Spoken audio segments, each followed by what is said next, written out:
Okay, next we're going to go to departmental reports. We're going to start with the shared mobility service.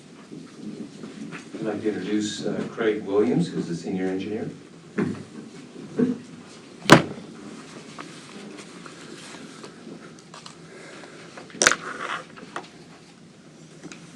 Thank you, Commissioners. Thank you, Madam Chair and Commissioners. My name is Craig Williams. I'm a senior engineer with the Traffic and Mobility Group. You got to close that and open it. Okay.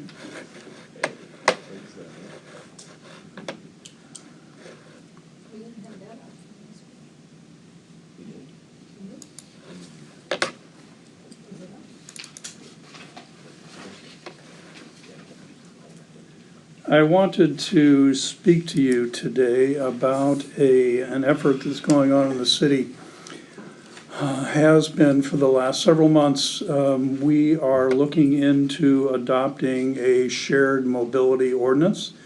We wanted to bring this to you today just to let you know what's going on and what some of the issues were behind it and what we're trying to accomplish moving forward. I'm pretty much covering what I had also covered in the staff report, which you had all received. So I'll just go over it briefly. A little bit of ad lib, but hopefully that'll add to an understanding of the story. So what is shared mobility? It's actually somewhat of a confusing term, at least it was to me when I first started hearing it, but it's fairly basic. Consumers, you and I and a lot of other people, basically share somebody else's vehicle, okay? Traditional examples are trains, buses, even a U-Haul trailer that you might rent. You rent a car from Hertz, that's a shared vehicle. Even in the historic way of renting bikes, if you went to a bike rental shop, you're renting someone else's bike, basically you're sharing it. Some of the newer examples that we've seen, and it really extends the whole concept of shared mobility, is Uber over the last surprisingly almost 10 years now. Uber and Lyft and have started giving rides to people, and basically it's another example of shared mobility. You can even go to Home Depot now and rent one of their trucks if you want to haul some of your stuff around. Doesn't make sense for you to own a truck, but sometimes, a couple times a year, it makes sense for you to rent it. The concept of unmanned bike share, as I said earlier, you used to go to a bike shop, go in, rent a bike, and you ride it around for a half a day. About, I want to say 10 years ago, they started a system of an unmanned bike share system around the country. I'll get into that a little bit more in a minute. Then the newest examples that have come around really in just the last couple of years in the US particularly, and also in Southern California, dockless bike share joined us in around 2017, so about a year and a half ago. Excuse me. And then scooters joined us really just last year. So to kind of move along with the definitions, micro-mobility is a term that you'll often hear. Sandag is using it quite often in some of their task forces. It's basically short trips. It's looking at something in a more finite level than Uber or Lyft or some of these other trips. It's first mile, last mile. You get off a bus, you walk to some place that rents a bike or a scooter, you take that device to your final destination and you leave it, you park it. So it's a fairly new concept, but it's growing quite a bit in the US. Some of the benefits and challenges, and the benefits are probably outweighed in some ways by the challenges. The benefits are they're generally probably the most inexpensive trip that you could take, aside from walking with your own feet. It's certainly convenient if the docks and if the bikes are placed at a reasonable distance from your. So it's, say you arrive in the coaster station. Let's say that there are bikes that would be located at the coaster station. You can ride that bike to to your ultimate destination and leave it. You don't have to necessarily return it back to where you borrowed it. And while it isn't a 1-to-1 ratio, it's close. It's something less than that. But generally, every time you see a person riding around on a bicycle or a scooter, there's a good chance that it's one less car, and that means one less car on the road, and that could mean one less car that's parking and taking up a parking space that somebody else might need. And if you remember some of our discussions in the past year or so or three, we had implemented a climate action plan. It had some fairly aggressive multimodal goals, and it calls for a 33% mode share in the coming years for the city of Carlsbad. We're currently at around 22%, so it's an 11-point gain. Now, I think everybody's heard a lot about some of the challenges with these devices. Some of the challenges are what you see are more and more people riding on the roads, perhaps riding the wrong way in a bike lane, perhaps riding on a sidewalk.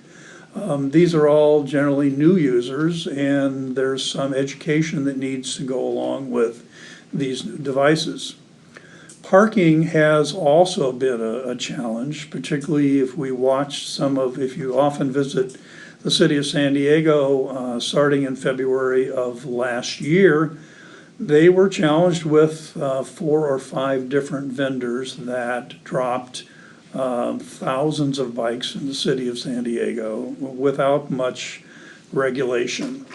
And I can say that from really a U.S. perspective, a lot of these dockless bikes that we see were a very new commodity, and a lot of cities weren't prepared to deal with how they were being operated and how they were being parked. And I can say, and I'll talk about a little bit later, that there's regulatory authority that was lacking for these devices. We weren't prepared for it. We didn't know what they were, and we weren't alone. A lot of the cities weren't. They knew how to deal with bikes. In some degree, they knew how to deal with skateboards, things like that, but these were fairly new devices, particularly the scooters, and a lot of cities were scrambling to figure out how to deal with them. So a little bit about deployment. Traditional bike share operations, and if you've seen these, say, in Washington, D.C., or Chicago, or St. Louis, or not St. Louis, but San Francisco, the traditional bike share systems really started in the U.S. around 2005 and really grew until about 2010. But the benefit to those docked systems, you had to pick up the bike from a fixed dock in the public right-of-way, and you had to return it to another dock that looked just like it, but it was in a different location. Or you could return it to the same location, but you didn't need to. These systems were really received pretty well, but largely because the docks were controlled. The bikes could only be picked up in those locations, and the cities had the ability to provide permits to those locations for those docks, so they had oversight over the system. If you care to, take a look at the hyperlink that I've provided here. It provides a really good kind of a history lesson on bike share. Some of the earlier systems go back to the mid-90s, but it largely started in the U.S. in 2005, 2010. And then what we most recently see is that around 2017, dockless bikes started showing up, particularly for us in San Diego. They supplemented the docked system that the city of San Diego had, but because of a legal circumstance, the city didn't regulate the number of companies that could deploy the bikes in the city, so that they were, and I don't think that anybody from the city of San Diego would argue that it was fairly uncontrolled, and it really presented a lot of negative press to everybody that was considering a bike share system. So the uncontrolled parking really became pretty problematic. Scooters came along about a year later. In downtown San Diego, you'll see those quite a lot. They are operating in the same system. Lime Bike, Bird scooters, a number of other scooters are operating. And the city of San Diego particularly has just recently introduced some regulations to help control the permitting process for those devices. As I mentioned, the dockless operations were problematic because it wasn't really clear where people could leave them. And not every user was a responsible adult like we all are, and we might clearly park it in the parkway, but some unscrupulous riders tended to leave them in the middle of the sidewalk or in the middle of an ADA ramp, and it caused some issues. It wasn't clear for a lot of these folks whether they should ride on the sidewalk or whether they should be riding in the bike lane. As I mentioned here, users would often disrespect the public right-of-way. It was a bit of a learn-as-you-go effort. These devices were new, they were well-funded, they were well-promoted, and the operators and the cities were kind of learning as the months went on. They started implementing more controls through the app as to where they could park them. They started doing things like geofencing. You could identify a virtual line around a certain area of the city where you could not leave a scooter or you could not leave a bike. It would not allow you to close it out. So the clock kept ticking unless you left it in a certain place. Those controls weren't in place when they first brought those devices in. So it's the system is getting smarter, the vendors are getting smarter. So what does that have to do with Carlsbad? Well, we were approached back in September of 2018 by Bird scooters and asked for permission for them to deploy the scooters in the city of Carlsbad. They did the same thing to the city of Oceanside and a number of other cities. I'm sorry, I did get ahead of myself just a little bit there. I think I can go back. So let me back up just a little bit. Lime Bike had approached a lot of the San Diego cities in the middle of 2017. Imperial Beach kind of jumped on board and said, hey, we'll do a pilot for 6 months, and they extended that pilot. And Imperial Beach was very pleased with the operation. National City also entered into a pilot program. The North Coast cities were also approached by the vendors, but we were also very aware of the issues that had occurred in San Diego and really didn't want to see that kind of thing perpetuate in the North Coast cities. We collectively had met a number of times and felt that it would be better if we had one vendor that could be responsible and that we could reach out to, and that one vendor would operate with the 5 cities between Oceanside and Del Mar. And that was the direction that a lot of the cities went. I can tell you that Encinitas and Solana Beach and Del Mar had entered into a memorandum of understanding. Carlsbad and Oceanside had stepped back a little bit, particularly because it was the same time that all of the confusion was happening in downtown San Diego.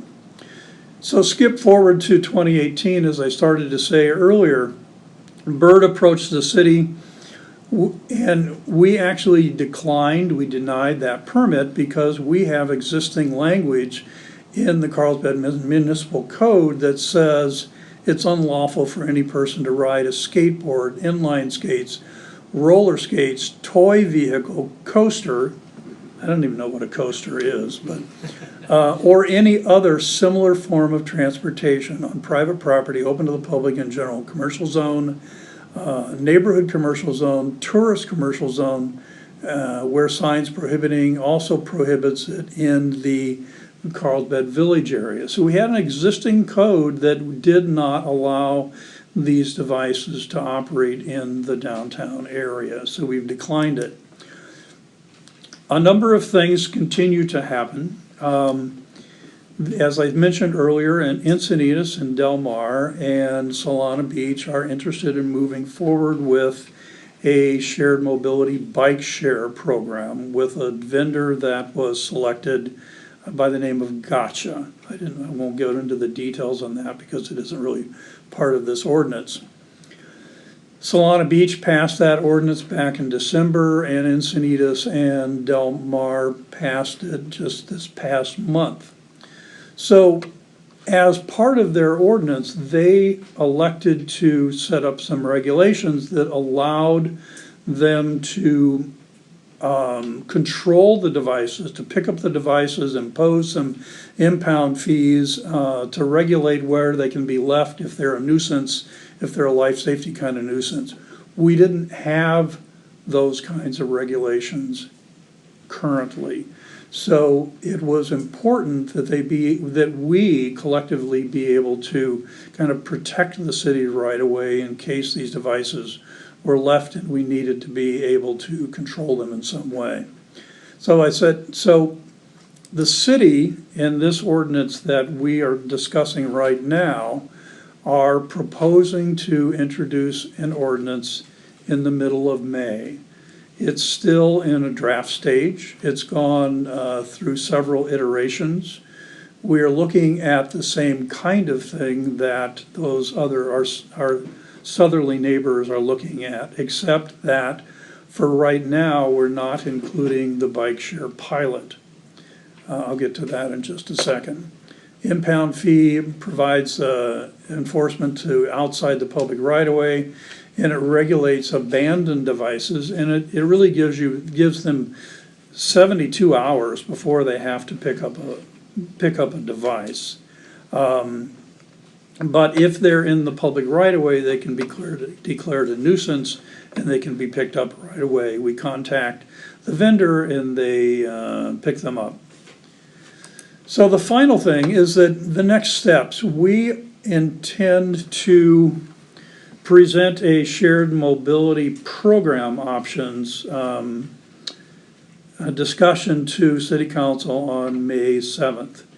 We're focused on bringing council up to speed on what our neighboring cities are doing and asking council whether or not they would like to proceed in the same manner as our neighbors are. Depending on that direction, if council says, yes, we'd like to proceed with our neighbors, then our ordinance would include language about a bike share pilot.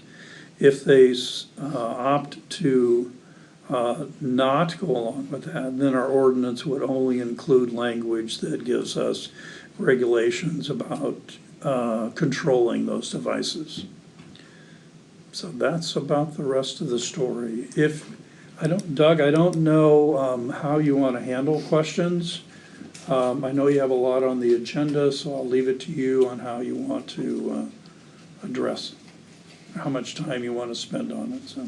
It is very unfortunate that Mrs. Johnson is not here because she's been asking about this for months now to see if the city has any regulations for it. She's been just waiting and waiting to say that yes. So so we're not invitation of San Diego. So it is unfortunate that she's not here, but I would like to give it open to the commission to see what questions they might have.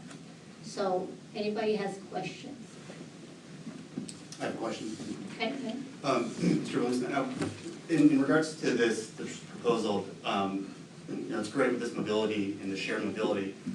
My question in regards to safety for the pedestrians, for everyone, and also in a risk management perspective too, is this seems all great and not directed at you, but what is the implementation or procedures for safety, like for helmets to be provided for these passengers or people that are renting it, because what I see now is, I see a lot of people out there on e-bikes or e-share scooters, but I don't see any safety in regards to the health or the prevention for any head injuries or things like that, especially when we're starting to see incidents with e-rentals or things like that with pedestrians versus cars versus motos. So that's the Okay.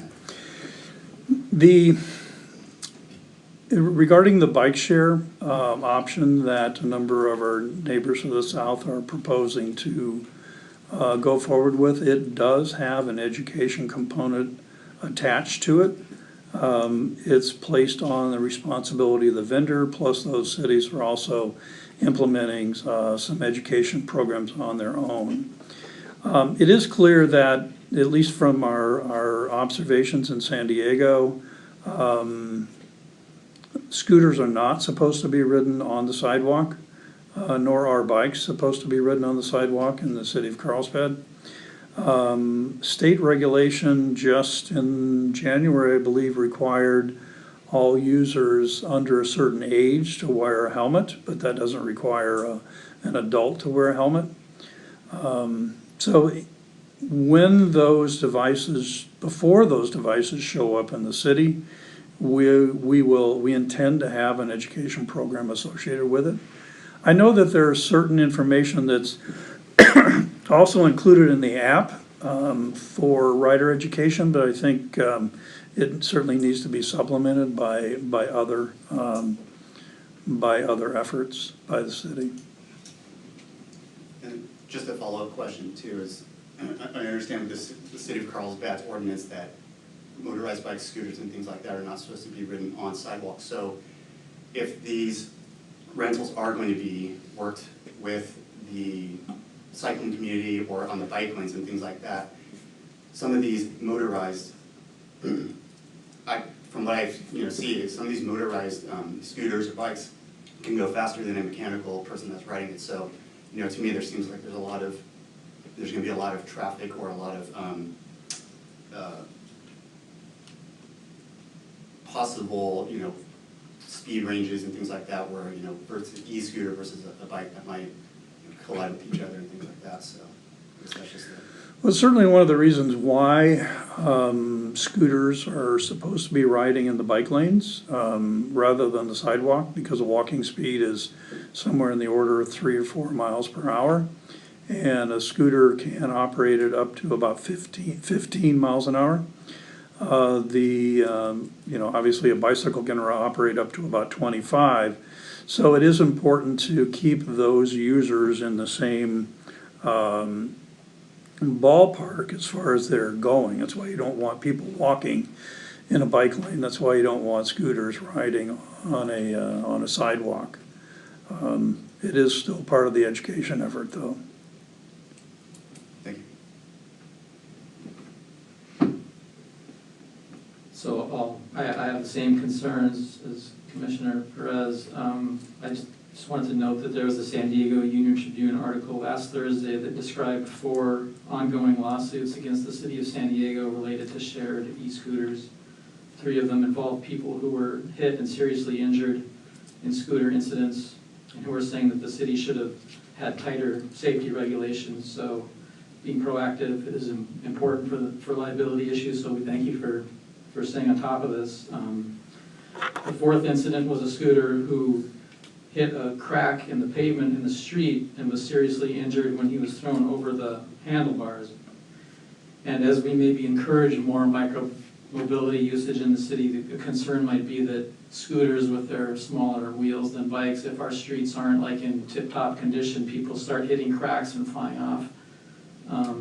It'd be a concern. And then just this morning, there was a news report of 2 more e-scooter accidents that happened in Mission Bay where people lost control and had serious head injuries, life-threatening head injuries. Just yesterday, these 2 happened. So all of these incidents make me wonder, do we have the power, ability to, even if the state doesn't require a helmet, since these e-scooters can go 15 miles per hour, and people are flying off of them, can the city go above and beyond what the state says and say you have to wear a helmet in our city?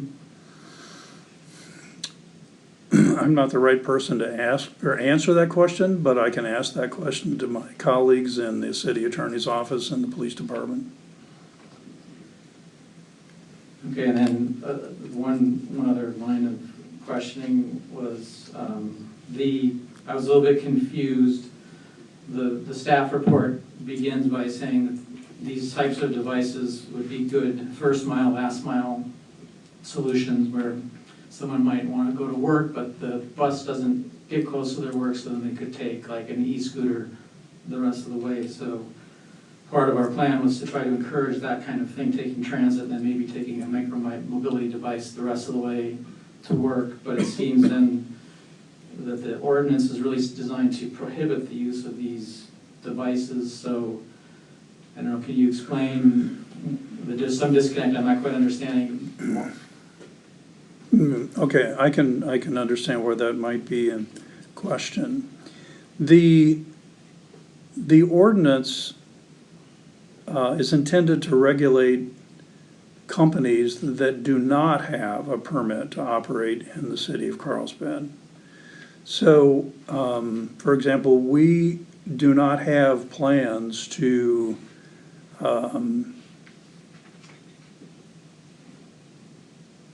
coordinate with a scooter provider. The devices that our neighbors to the south are looking at are simply bicycles.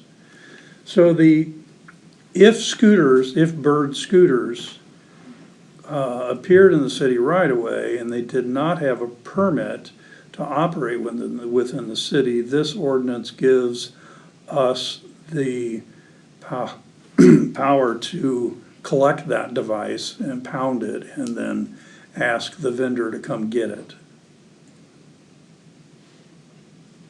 Okay, but if we want to encourage that kind of, like if the climate action plan and the TDM and the mobility element are encouraging those kinds of mobility, then would that serve, this is sort of a devil's advocate argument. I'm not saying that I think we should have them or not, I'm trying to figure out what the best approach is. But it would seem that the more that are available, the more likely people can not drive their car to work. Are we somehow inhibiting that by over-regulating or limiting it to one company where there's no competition? I know it's a big question. You don't have to answer it now. Yeah, it's part of I'll just answer it perhaps partially. It's one of the reasons why the cities are looking at this from a pilot perspective. It's a 1-year pilot, one vendor. At the end of that period, they'll determine whether or not they want to continue with that one vendor. And it's a 1-year vendor of an e-bike company.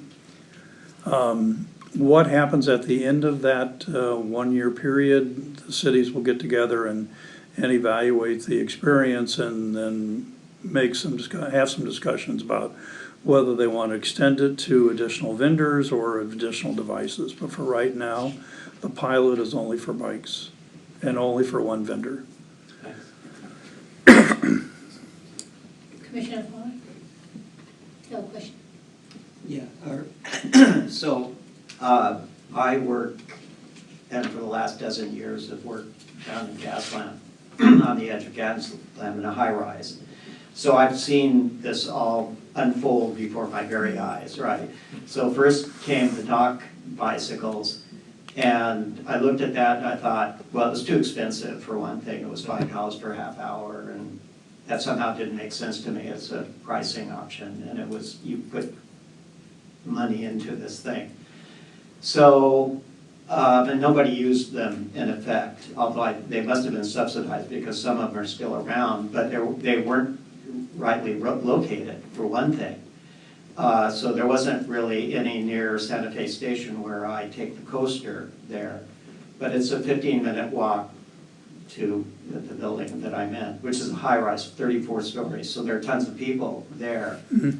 So all of a sudden now, to solve that problem clearly, somebody said, well, why do we need docks? So all we'd have to do is put bikes out there, and through random people going, a lot of of those devices would end up in tall buildings because that's where people are going. And then when I walk out from work, I say, well, I'll get on this bike or scooter. I'll go down to Santa Fe, drop it, and I don't have to worry about it anymore. So my point is, and I'm not saying like you, I have made a decision about how it would work in Carlsbad, but you hear everybody complaining about, well, these are a scourge on the cities because people just throw them willy-nilly everywhere. But it's important to realize that's why it's compelling, because you don't have to walk, you ride 8 blocks and you have to walk 4 blocks to put it away, and then you walk back, and what good is that, right? And so in the time, people complain about that, but the truth is, I've never been run over by somebody on a scooter so there is a learning process, and it's getting better. You see people do crazy things, there's no question about it. They go 15 miles an hour down the middle of the street, sometimes on the wrong way. We all have stories like that. But it's an interesting idea that addresses this last mile idea, or that's what cable, they talk about cables last mile, and the end of the trip, where you can kind of put it. So if the pilot says, well, there are going to be 4 bike racks in Carlsbad Village, and that's the way it'll work, that won't work, right? What's the point of it? Because that's right. And so I'm skeptical about kind of saying, and I'm wondering what the use case is in Carlsbad Village, because everything is so close, right? So where would you come from that makes it compelling to do whatever the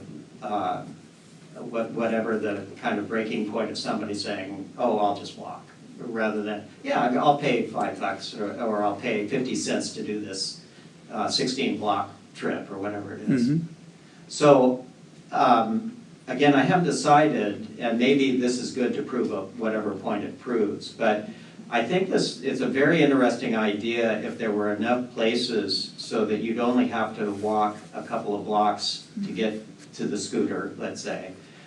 And I think with skateboards, that's, you don't get run over by kids and skateboards as much anymore because kids have learned, or their parents have learned to tell their kids not to do it, or however that worked. And I think the same thing would take place, is that people would figure out that they, get yelled at or dirty looks if they're running down. And I don't see a lot of scooters downtown on sidewalks. They do their crazy stuff in the street. So, okay, I guess that. And in front of the building, there's a huge wide sidewalk. So there's always scooters available, as they say. And people generally put them away. If they put them out, it's on the sidewalk, but don't block the right-of-way. So there's also a automatic training thing happening there. So I guess I suspect that a pilot's going to be very restrictive, and I'll say, well, we want to do this, start slow, so we'll have 2 bike racks and see how that works. And I don't think that's going to work, but maybe we'll. No, I don't believe that'd be the case. Yeah, okay. But you're not going to allow scooters, for example. That's and correct. I'm not sure how that would work in Carlsbad Village, so, maybe that's not really a use case for the scooters. Well, Or even for the half-hour legally, they bicycles. can't operate in the village anyway, so. So that was my follow-on question. So the regulations now will remain in place with a pilot, and the pilot will have to work around those regulations? Is that kind of the idea? Well, the pilot's for bicycles, not for scooters. Okay. And So, bicycles okay. are not restricted from the Right. village area. Right. Has there been any studies done on bicycle use in the village at all? Anything like, because I don't know what. I don't think there have been any studies. Are there any facilities right now to support bicyclists who want to go shopping, for example? City has 100 or 200 bike racks in the village area. Really? We had put them in 3 or 4 years ago. Okay, I'll have to go look at them. So if they're 300 or 400, I would stub my toe on and walk No, 2 not blocks. 100 or 200, yeah. That's still a somewhere lot. in that, yeah. Okay. Commissioner Garcia, you have any questions? Yeah, so we're just talking bikes here, not scooters, correct? Correct. Okay. Do they also use geofencing? Yes, Okay, yes, and so the ones we're thinking about have a pretty good GPS system that, so Yeah. the bikes talk to the, yes, yeah, yes. so for yes. example, you could use them to keep them off of sidewalks, for example, if you wanted to do that. Right. So they're that accurate that you could control them to that extent. Well, you know, the city of San Diego's permit regulations that are in draft form right now call for regulation of scooter speed if they're operating on a sidewalk. And they won't let them go more than 6 miles an hour or 4 miles an hour or something like that. I don't know what the exact number was. But yeah, there is some magical way that they can control the speed. I don't know how, but the geofencing, interestingly, in the last year has become much more robust than it was a year ago. They can regulate, they can actually mark a place on a parkway, paint it out and say scooter parking here, and that's the only place that you can leave a scooter, or that's the only place you can leave a bicycle. The Gotcha, the vendor, is looking pretty strongly at a docking system, so that the docks would be located at various places around the city. An option that we're also thinking about is could those bikes also be locked to a city bike rack? And then that would allow us to kind of extend the use of them different places. We're also interested in having these devices serve the business park area so that people could use them as a first 3 miles, last 3 miles. So. Commissioner Hunter? Yeah, that was really my follow-up question is where are we planning to have people ride these things? And you're right, it's the business park is where all the jobs are, and people are gonna have to come from the train station. That's quite a trip, so. Right. So it's more than a mile, but then these are electric bikes, so they'll handle the hills. And so we just need to provide at least enough direction on where they can go, and if they're gonna be in an area where we don't want them to be speeding, then control them with geofencing. And that was one of the requirements, was the bikes be e-bikes, simply because of the terrain that we have here to deal with. Okay, thank you. Did you have another one? Yeah, thank you. I just had a follow-up question. How many e-bikes are gonna be in this pilot? Do we have a count or a number? You know, we don't have that number yet. The vendor was here visiting a number of the cities last week, and they're making estimates of how many bikes that they would be providing. There is no cost to the city for this, so it's really up to them, but they're basing that on the number of square miles of planned activity zone. So, and the city would have some influence over that, but their initial number we don't know what that number is yet. And then do we know what the maximum speed limit is for these? For the electric bikes, Yeah. I believe they're regulated by state code, and I want to say it's 20 miles an hour. I think it's 25, actually. There's some tower regulations. I think Yeah, it's there's 25. two different devices. Yeah. It's 20, 28. We'll have to follow up on 20 that. and 28. Commissioner Hunter, because we have quite a few more items that are crucial that I would like to go over. So Commissioner Hunter, do you have any last questions on this one? Just a very short one. That'll be a short answer, sir. The staff presentation says information only. I'm wondering what input the Mobility Commission will have to this, this whole pilot program and ordinance.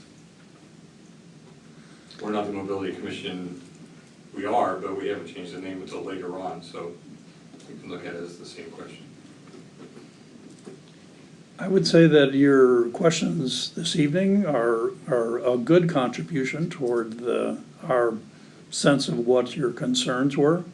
I don't know that it was set up for approval because honestly, we don't have a final ordinance for you to approve anyway. But we were hoping to give you a good sense of what we were looking at and take your input and incorporate that into the final ordinance.